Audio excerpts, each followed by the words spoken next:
Hello and welcome to Elisha's Eerie History. Before I started today's episode, I wanted to do a little bit of housekeeping.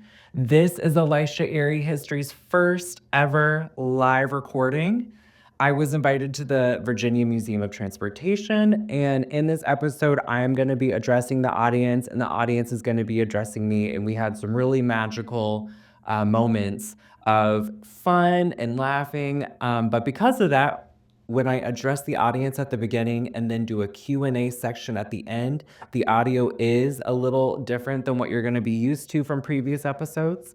If you want to skip straight to the story, which has the consistent audio, you can jump to 4 minutes, 49 seconds. And then the story will be as usual from there.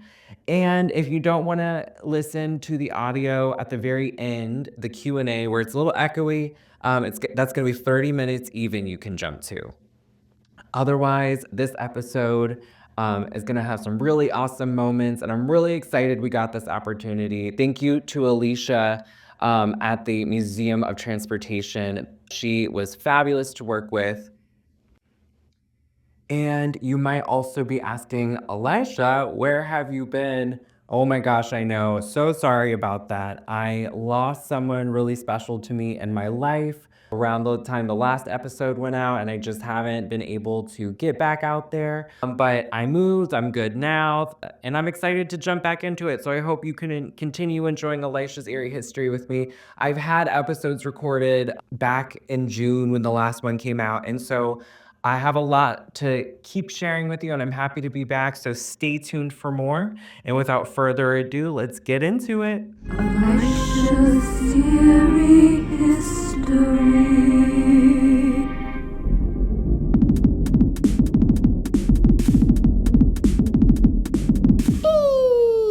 Okay, hello. How are you guys doing today?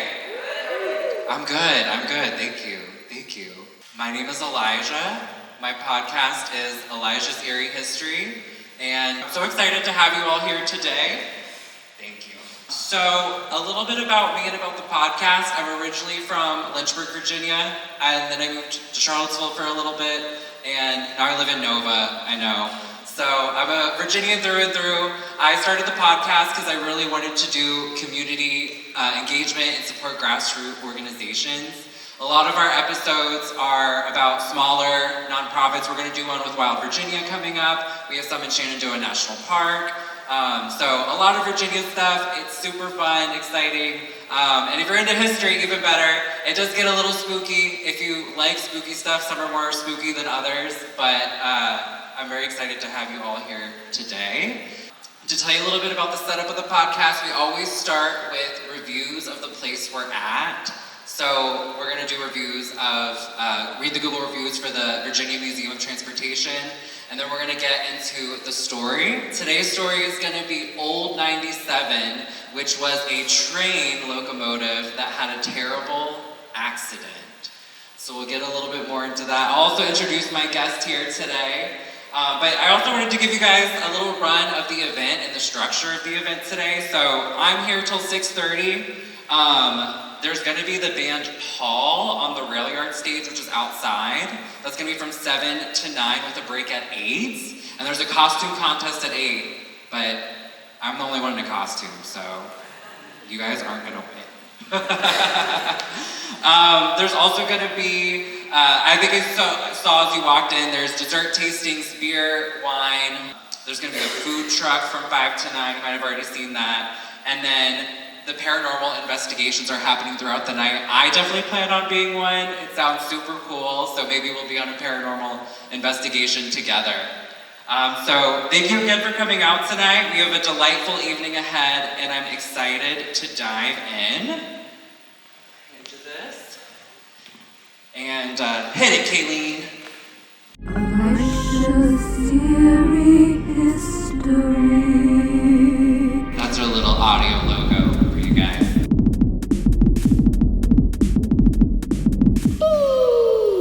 Today, I have the pleasure of welcoming a guest of the pod.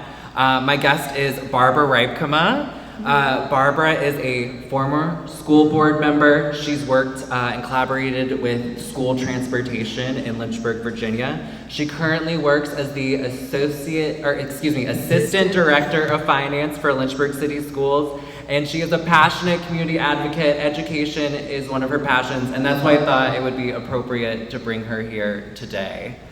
She has extensive experience in the grassroots organization we talked about, and I'm so excited to have her today. Anything you want to tell them? Well, just thanks for having me. I thought I was going to have to beg and plead and crawl on my knees to get you to invite me at some point.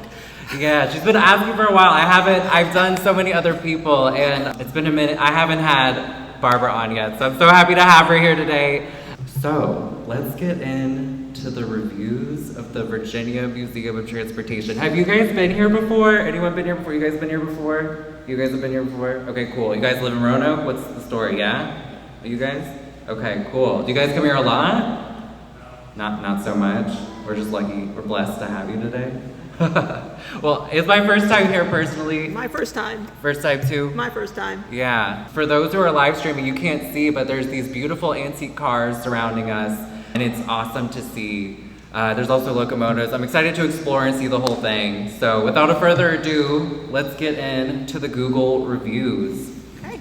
So the Virginia Museum of Transportation has 4.6 out of 5 stars. That's pretty good. There's 1,600 reviews, so that's even better. Joe Bailey said 5 stars, 5 out of 5. And he said, there's a lot to see here. Many locomotives and rail cars are beautifully restored. There are some rare ones and some that are just plain beautiful. I enjoyed the road vehicles a lot. There were cars, buses, fire engines, aircraft, mock-ups. It was all fascinating. Yeah, seems like a car guy. Definitely. Linda Marie only gave us 4 out of 5 stars. Linda said, really great museum that was accessible on the main floor and outside. Exhibits were well done and comprehensive. It would have been nice to see the history of trains outside of just statistics. I guess I can understand that, but statistics are basically kind of what drives things. Yeah, and you're finance, you like the numbers, right? What can I say? Numbers move the world. And then our last review is going to be Whitney Miller-Nichols. She gave it 5 out of 5 stars. She said a great family-friendly museum, also appealing for those without kids. I know tonight's a more PG-13 night. And the gift shop was a good mix of 1218, 611 swag, which are different locomotives. Several rail cars are open for visitors to walk through, though not wheelchair accessible. Admission under $15, so a good deal. Before we get into the story, what do you know about trains? I know you've ridden train, any train experiences you want to share with our audience? I grew up actually in Oklahoma, and my grandmother lived about this far from a train track. And so she literally watched trains come through, and it was one of those that when I would take the kids and my husband, the first train that came through at 3:12 a.m., they would all hit the ceilings like cats because it would scare them so bad, whereas me, I grew up with it. Didn't faze me in the least. Oh, my brother was hit by a train once and survived. Totaled his truck, sending through the windshield, but he survived. That's about all the train experience I have. I love Amtrak. I take it all the time. Okay, cool. Tell me more about your brother getting hit by the train. Was he alone? What was going on? Did the car stall out or? No, my grandmother, as I said, was right next to the train tracks, and he was leaving her house, and he was headed out across the tracks to get to the other half of the town that I come from. And there are like 6 crossings in this town, and with the sun just right, you can't always see the trains coming, and he just didn't see or hear the train, and he was crossing there right at her corner, and she had just gone back inside, and then she remembers hearing a loud crash and then metal scraping, and she ran out and she recognized his truck, and she ran over there and thought for sure he was deceased, because I mean, it wasn't uncommon in my little town for us to lose about a person a year due to trains. And so she thought he was probably the next casualty, and luckily he wasn't. But I mean, this happened, he was 16, 17 when this happened, and he's now in his early 50s, and every so often he'll like be rubbing on his leg or something and still pull a piece of glass out that had been buried in his skin from the train wreck. Oh wow, that's quite the story. And I guess this was a more rural area, so they didn't have the arms that go down to stop you from driving on the tracks. No, at that point in time, there weren't the arms. I mean, we used to go out and walk along the tracks and play on the tracks because my grandmother lived right in front of an elevator. And so the trains, of course, came through the elevator because it was a farming community. And so, I mean, we spent time playing on the tracks and everything else. So it's just, trains weren't necessarily scary to us. Okay, gotcha. Yeah, trains are a little scary, I guess, when you see all those things go down. So, gotcha. That's a crazy train story. I didn't know that. My train experiences, I take the Amtrak sometimes. You guys take the Amtrak out in the audience? Yeah, there's that one that comes here to Roanoke now. Yeah, isn't that convenient? It hasn't always been like that, right? No. That's pretty new, right? Yeah. 3 to 4 years? Okay, cool. Yeah, I do like the train. Your story is crazy, but the story we're gonna dive into today is even crazier. So, has anyone here heard of Old 97? No? Okay, there's a couple songs written about it. We'll get into it later. It's a pretty famous train story. They have locomotives similar to the one we're gonna talk about today throughout the museum. So without further ado, let me start our story. The year was 1903, September 21st. So 7 days after today, years and years ago, there was a train accident in Danville, Virginia. I'm sure we're all familiar with Danville, Virginia. And so back in the day, it was really hard to get your mail on time. Familiar story, right? I thought it was pretty hard to get your mail on time sometimes now. Right. We were supposed to have we were supposed to have a tablecloth with like the logo on it today. Guess what? The mail. So, I know, same story, and it hasn't changed much, but back in 1903, it was even worse, if you could imagine. So back in the day, how people received their mail was primarily by train, and they had custom-fitted train cars on the locomotives that essentially acted like mini mail rooms. So people worked in the car and organized the mail, so when they got to the train station, the mail would be ready to get off the train as quickly as possible, organized and sorted and all of that. And so the mail it was like cars or something that just moved off the train and it was all boxed and ready to go. And yeah, so the custom mailrooms had the people in it, and they organized it in the cars. Yeah, it was all ready to go. And the reason they did this was because they wanted the mail to get around faster, as that was the primary form of communication back then. That was how people received their mail, these custom mail cars, and the United States Postal Service would fine the trains if the mail was even an hour late. They would fine the trains up to $200 for the mail being late. $200, that's what, almost $5,000 in today's inflation?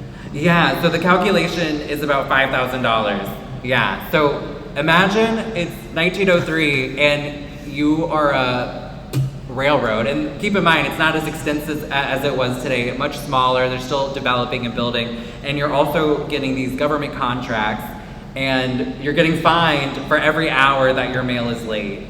So how much was the government contract worth? The average government contract was only $1,400. So if you're getting fined $200 for every hour your mail is late, that's not a really good deal. So that's how our mail got around.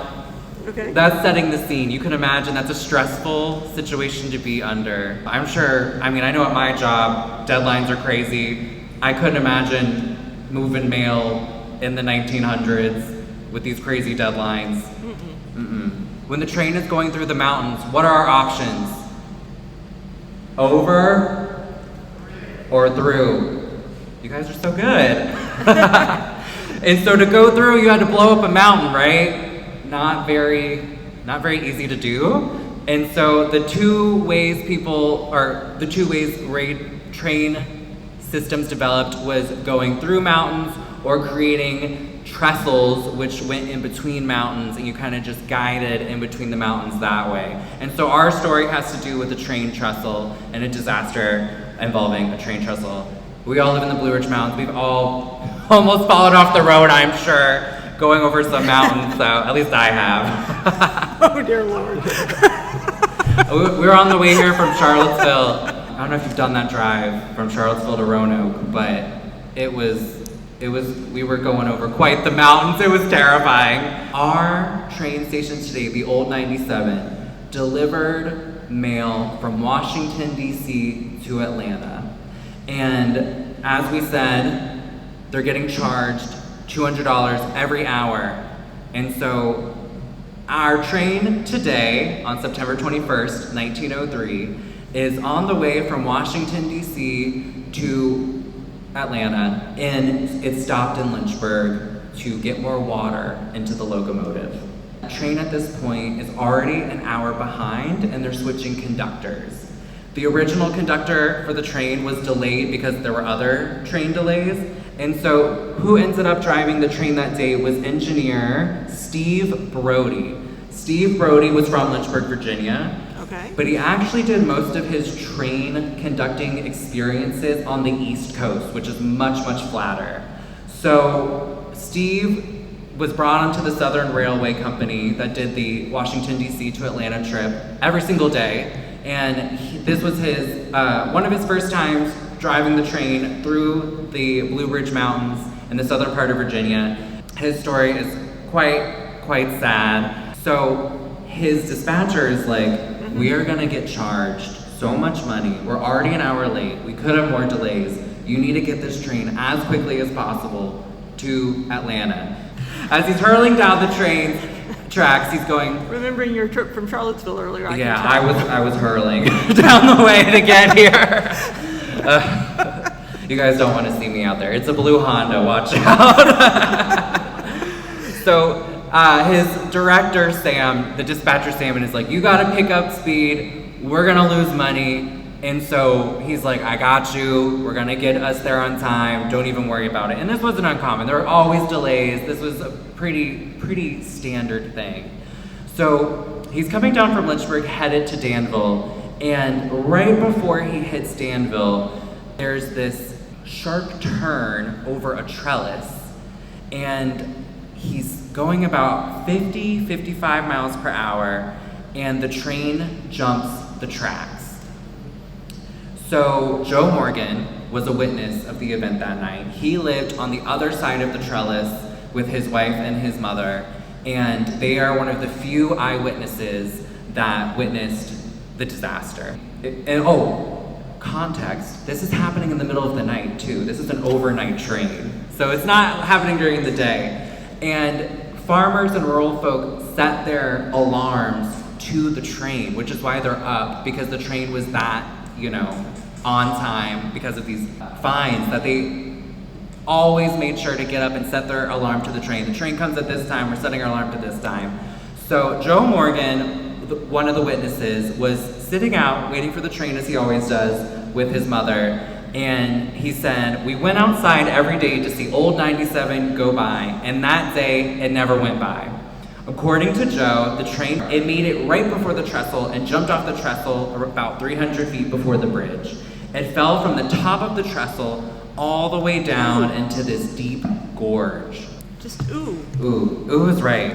According to Joe, the wreckage was everywhere. It was obviously a very loud crash. And he said it fell like in the middle of the gorge. It didn't have a small jump. It did a whole jump and dived into the middle of the gorge. Like on TV movies where they just magically fall into the center. According to Joe, yes. Okay. The wreckage was awful. At the bottom of the gorge, there was it was strewn all about. There was terrible mail everywhere, locomotive pieces over here, and unfortunately, there were also human pieces scattered about. A fun fact is the shipment was carrying canaries to Atlanta. Canaries as in tweet tweet? Canaries as in tweet tweet. There were birds on the train, and according to Joe, he took advantage of this. And when the remnants of the train finally cooled off, he got a canary for his mother, who kept it as a pet until its passing. So there is a bright light in this story for Joe, at least. So does Virginia now have an invasive species of canary because of this? No invasive canary species that I know about. However, Virginia does have invasive parrots, which is another episode of Elisha's Eerie History that you guys might want to tune into. It's coming out not this next month, but the following month with Wild Virginia. So tune in. There used to be parrots all throughout Virginia. Did you know that? I did not. It was called the North American parakeet. So you guys will have to tune in to find out more about the North American parakeet. Anyways, you're getting me off topic. Sorry. Back to the old 97. So Joe reported the incident, got his canary going, and then he and a couple of his local farmers inspected the remains. In total, unfortunately, 12 people passed away. 7 people did survive, but with major injuries. The people that did survive were at the back of the train. So, and you know what they say, if you're in the back of a plane, you're more likely to survive. So, Apparently that's true for a train too then. true for a train too. Although there's a story out of Lynchburg about a train where the back of the train was disconnected and the people died in the back of the train too. You may want to look that one up. Okay. I think I heard about that. Is this something to do with JP Morgan Chase? Something like that? Yeah, he attended the funeral of the railroad baron that was killed. Okay. Cool. I don't know much about that, but I have heard of that, I think. Maybe there's something in the exhibits here about that. Maybe so. When Joe and his co-farmers, or rural folk, evaluated the wreckage, they found the conductor's body, and the conductor had one hand stuck to the throttle of the train, and the other hand was stuck to the whistle. Ooh. The steam from the locomotive cooked him in place to the metal pieces. Yeah, pretty gruesome. Yeah, definitely. I thought you were going to say the steam cooked the canaries, not the engineer. Oh. No, not the canaries. That was quite a gruesome scene that they came across. So that's what happened, unfortunately, to Steve, the guy who wasn't supposed to be on the train that day. So that's really unfortunate. And the dispatcher, Sam, that told him to speed up, nothing happened to him. No accountability or anything. They just let him go. Really? I mean, what a Friday the 13th story. Yeah. The good thing is, though, karma got Sam, the dispatcher who told him to do this. Karma got Sam. Rumor has it that dispatcher Sam was camping here in Southern Virginia, and he got eaten by canaries. He did not get eaten by canaries. I'm all over those canaries.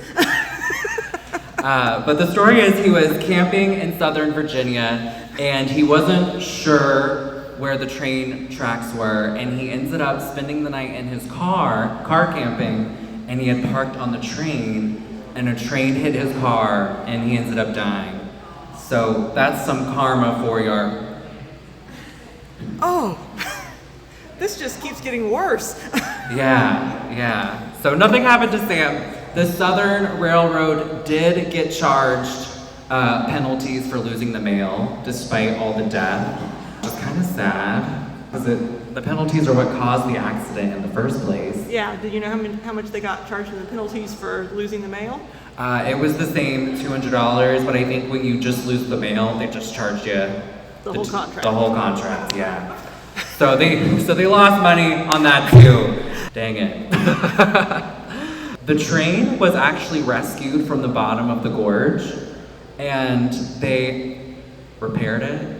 And the old 97 was back 2 years later running that same journey from Washington, D.C. to Atlanta. Can you believe that?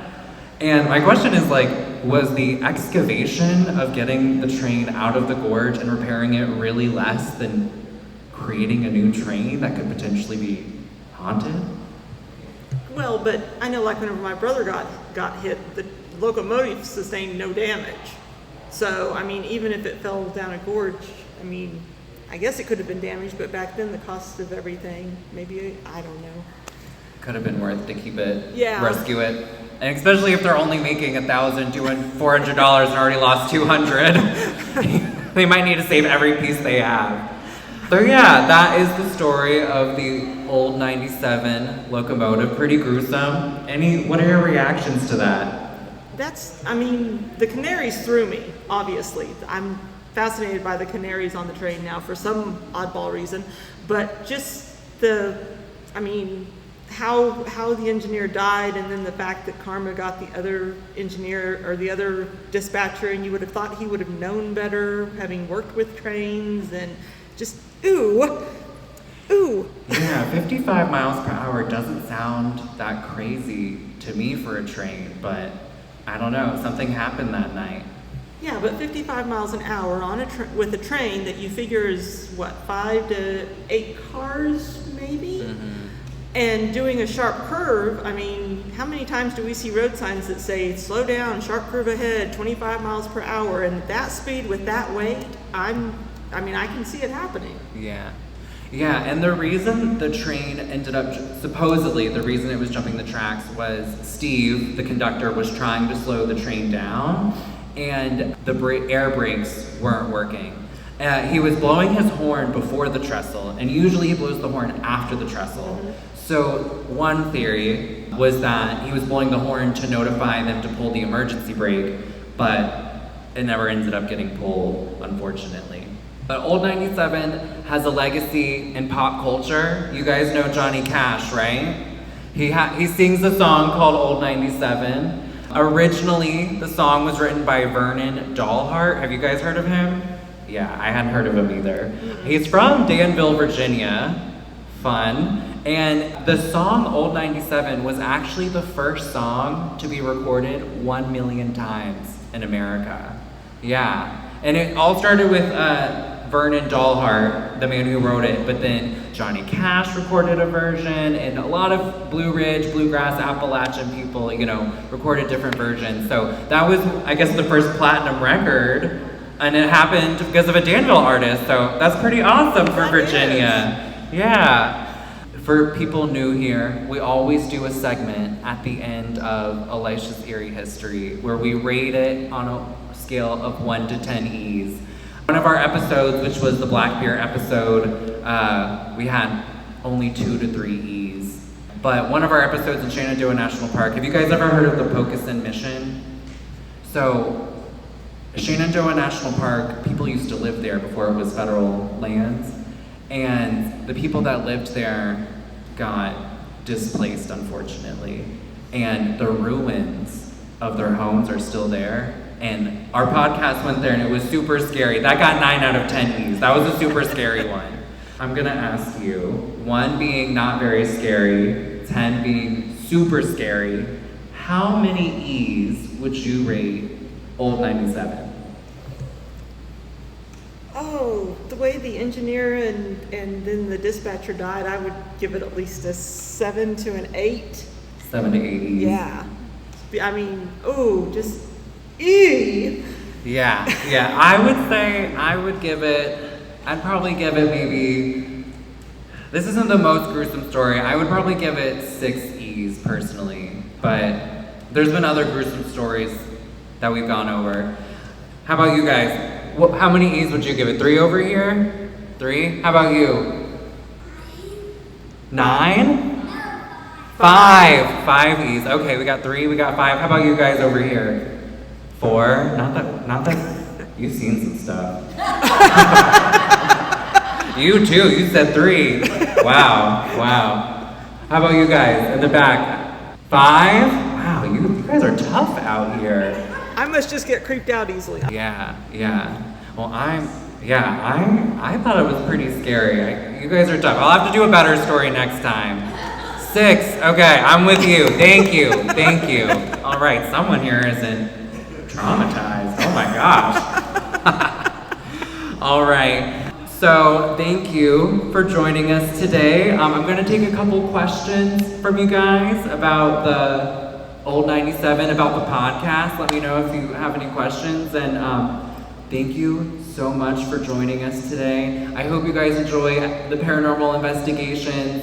I'm gonna win the costume contest, so don't even bother. But you guys enjoy the rest of your night. Thank you so much for coming out, and it's been a huge pleasure having you all here today. Thank you.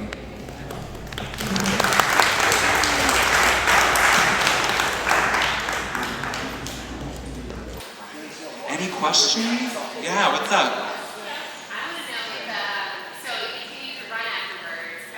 Was it thought to be haunted? The train? Yeah. So the research I said wasn't saying it was haunted, more so that gorge area in Danville was haunted. And supposedly, if you go down there today, you can see shrapnel and pieces of the train still. Yeah, that is creepy, yeah. But I think they don't say the train is haunted, so, but that'd be a cool story too. Yeah. Any other questions? No. Oh, one over here. I'll come back to you. Not about trains, but have you heard about the down B-52 bomber? It's by Shark Top. Yeah. I heard about it in Danville, Virginia, but you might want to do like An episode on that? Okay. Yeah, I have heard of that. Tell me more. So you said, for the people on the live stream, it's the bomber. What is it called? It's like a down B-52 bomber. B-52 bomber? Okay, by Shark Top? So that's in Bedford? Okay. I've heard of it. Have you hiked to it? Have you been? Because I've heard you can get there. Okay. I'll have to check it out. I would love to go. I have heard of it. I haven't been though. But that is a great idea for another episode. Maybe you can come along with us when we explore that one. Yes, sir. Was there any more train crashes before or after in that same spot? In that same spot, I didn't see anything about that same spot. Now that area going from Lynchburg to Danville has had quite a number of accidents. You were talking about one where a passenger car got left. That was after Lynchburg, right? That was actually headed into Lynchburg. So that was on the other side of Lynchburg. They were coming from, I think, Charlottesville, and it happened between Charlottesville and Lynchburg. It was like 10 miles outside of Lynchburg. But to kind of, go ahead. How many do you know how many around that area did it crash? I don't know how many are on there. I'll have to look it up and get back to you when we're investigating the paranormal later. I do know that train crashes increased tremendously during this era because of the fine and so many trains were rushing around. The statistic was like train crashes increased like 200% or something that year that they started these fines. So it was one of the most dangerous times to be on a train in American history was the early 1900s. Yeah, but good question. I don't know. Yes. Where's the old 97 now? The old 97 now. So it got retired, and I believe it is in. I believe it just got used for scrap metal at the time because it got retired actually in 19. It was 2 years after the crash. It got restored, so 1905, and then 2 years after that, in 1907, it got retired. So it's still pretty early in transportation history, and I believe it got used for scrap metal because they were losing money and they needed, to make some cash. So government contracts, not the way to go, unless, it's in cybersecurity or something. So, good question though, good question. Anyone else? No? Well, thank you again for coming out. We have some doodads at the front. We have some Elisha Eerie history stickers. There's some ghost keychains. I hope you guys get glow sticks. I'm gonna be glow sticked up while we're ghost hunting. So get some glow sticks. Yeah, I see. Awesome. Yeah. So thank you so much for coming. Oh, you got one too? Awesome. Swagged out. What was it? You're gonna do the ghost hunting? Okay, cool. I'll see you there then. I'll see you there. Hopefully we see something. All right. Well, thank you so much. You guys have a wonderful evening. And we're gonna play the old 97 song as you guys exit, okay? Elisha's eerie history.